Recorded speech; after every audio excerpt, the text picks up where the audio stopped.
This lesson is on calculating the atomic mass of an element using the mass spectroscopy information and based on the percent of natural abundances of the isotopes. Marhaba, welcome to Chemistry is Easy with Mr. Jesse.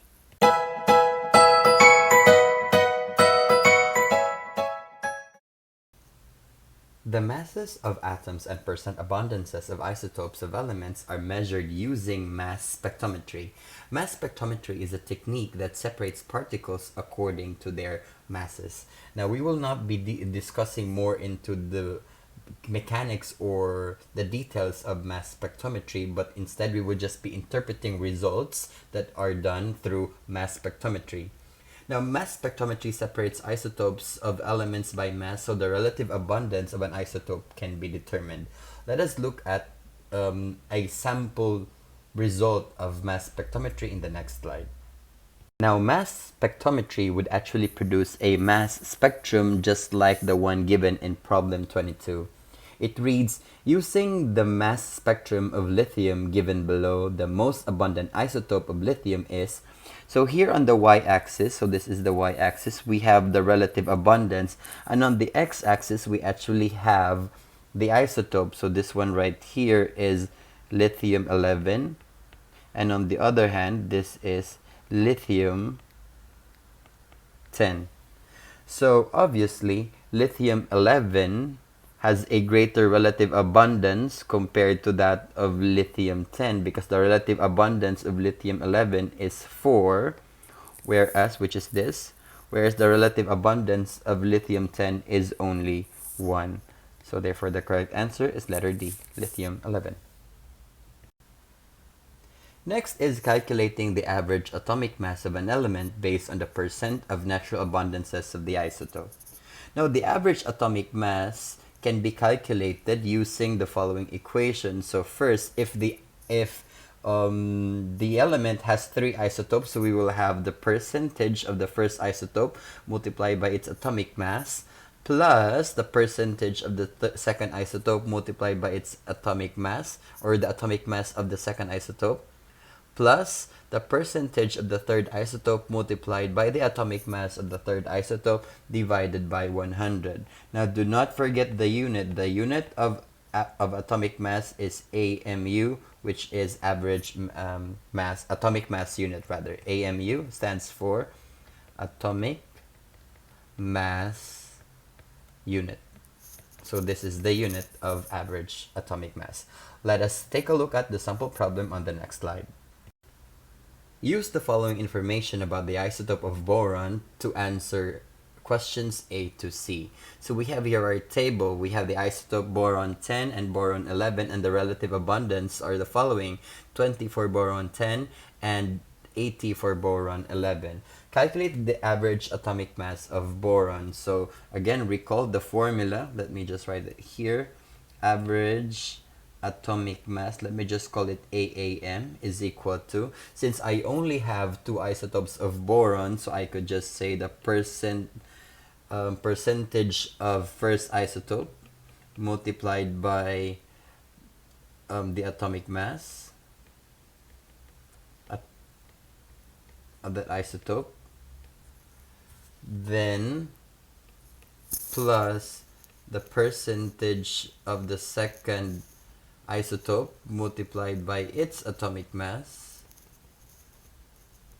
divided by 100.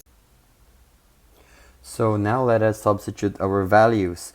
We have here the percentage of the first isotope, so that's boron 10, and that is 20%. So let's write that 20% multiplied by the atomic mass. Now, the atomic mass, if it's not provided, then we could actually just utilize the mass number. So that's going to be 10 plus the percentage of the second isotope, so that's 80, and the atomic mass of the second isotope, so again we could just utilize the mass number, and that is equal to 11 divided by 100.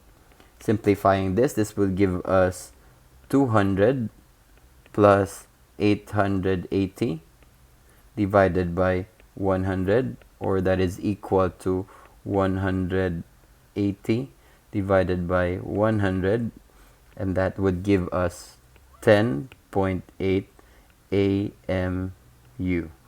Let me just write that properly because it is very important that you will write the unit of average mass, average atomic mass. So that's gonna be 10.8. Again, do not forget the unit because you don't want to lose marks because you missed out the unit.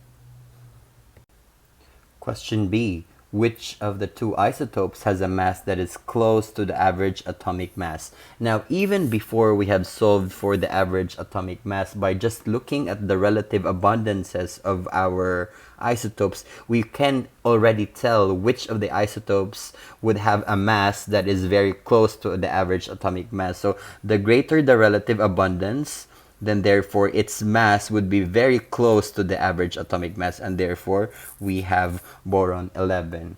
So the answer to this question is boron 11. Again, the reason for that is it has a higher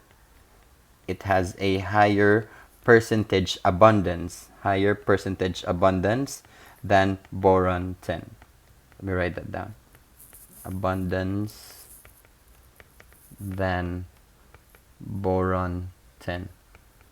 And also, since we already have solved the average atomic mass in part A, we could clearly verify that boron 11 or 11 is very much close to 10.8. So, but again, let me repeat this. We just have to look into the relative abundance of each isotope. Whichever isotope has a greater relative abundance, then its mass is much closer to the average atomic mass of the atom. Third question. Explain why the average atomic mass of any element cannot be a whole number. So it's because it is the average mass of all isotopes and they have different masses. So therefore, it cannot be a whole number. Let me write that down for your reference. So since it is the average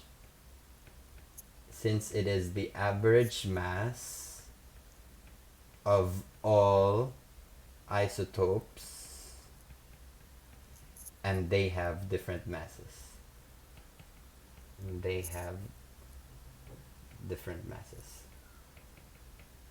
So getting the average would most likely not give you a whole number. Here is another sample problem. Lithium has two naturally occurring isotopes, lithium-6, which has an atomic mass of 6.015 AMU, and lithium-7, which has an atomic mass of 7.016 AMU. The average atomic mass of lithium is 6.941 AMU. What is the percentage abundance of lithium-7? Now let us start our solution by writing our formula. So average atomic mass, or AAM, is equal to the percent abundance of the first isotope multiplied by its atomic mass plus the percent abundance of the second isotope multiplied by its atomic mass divided by 100. Since we only have two isotopes, so we don't have to write the percentage of the third isotope. So we only have two. So let us substitute our values now. It is given that the average atomic mass of lithium is 6.941. So let us write that here. That's 6.941. That is the average atomic mass of lithium. Now the problem wants us to solve for the percentage abundance of lithium-7. So this is something that we don't know. So if we let X to be our percentage abundance of lithium-7, then we could say that the percentage abundance of lithium-6 would just be 100 minus X, because again, if we are going to add the abundance of lithium-7 plus the abundance of lithium-6, it should be equal to 100, and that's the reason why we have 100 as our denominator.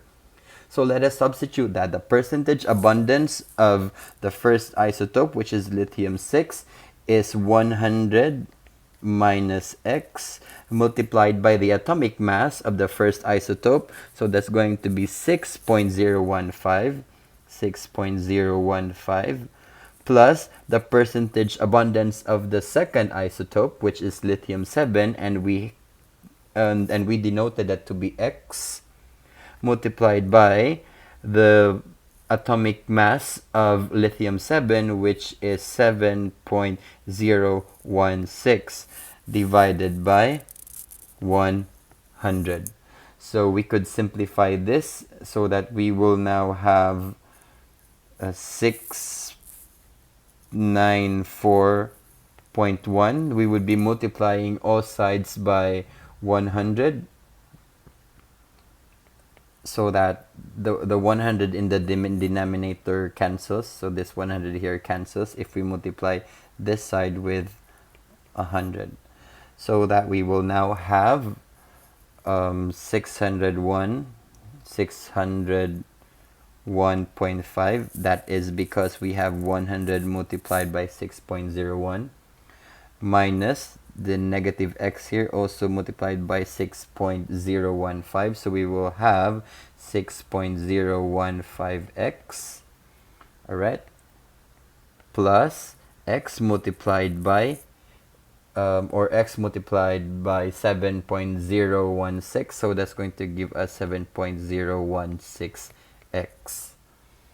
And simplifying this, algebraically manipulating or solving for x, that would lead us to 92.60%. And that concludes this tutorial. Always remember, chemistry is easy with Mr. Jesse.